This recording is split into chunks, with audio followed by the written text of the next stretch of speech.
সম্পূর্ণ কোরআন পড়ে দেখুন, আল্লাহ তাআলার এই বিষয়ে কোনো আগ্রহ নেই যে কত সংখ্যক মানুষ মুসলিম হয়েছে।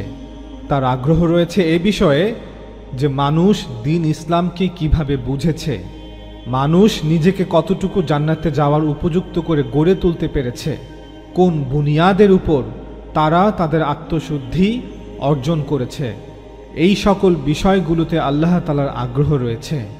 মুসলিমদের সংখ্যা বৃদ্ধির বিষয়টি যখন রাসূল সাল্লাল্লাহু আলাইহি ওয়াসাল্লামের সামনে আলোচনায় এসেছিল, তখন আল্লাহ তার রাসূলকে বলে দিয়েছিলেন যে এ বিষয়ে আপনার চিন্তিত হওয়ার কোনো প্রয়োজন নেই। আপনার কাজ হচ্ছে বালাগে মুবিনের উপর সজাগ থাকা, অর্থাৎ আপনি আপনার রবের যে কালাম মানুষের নিকট পৌঁছে দিতে এসেছেন তা তাদের নিকট যথাযথভাবে পৌঁছে দিন। গ্রহণ করা বা প্রত্যাখ্যান করা মানুষের বিষয়, আর আপনার আল্লাহ সব বিষয়ের উপর সাক্ষী।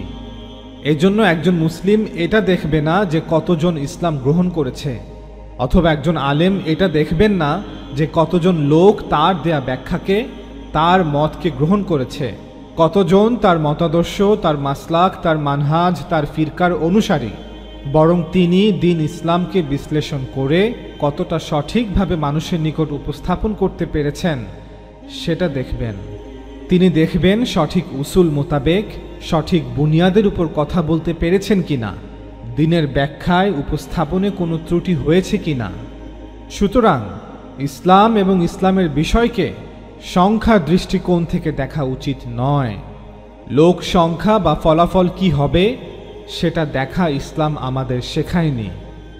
যদি তাই হয় তাহলে তো বলতে হবে যে নূহ আলাইহিস সালাম, হুদ আলাইহিস সালাম, সালেহ আলাইহিস সালাম, শুআয়ব আলাইহিস সালাম, লূত আলাইহিস সালামের মতো নবী রাসূলরা যাদের কথা কোরআনে বর্ণিত হয়েছে তারা ব্যর্থ হয়ে দুনিয়া থেকে বিদায় নিয়েছেন। নাউযু বিল্লাহ মিন হাযা।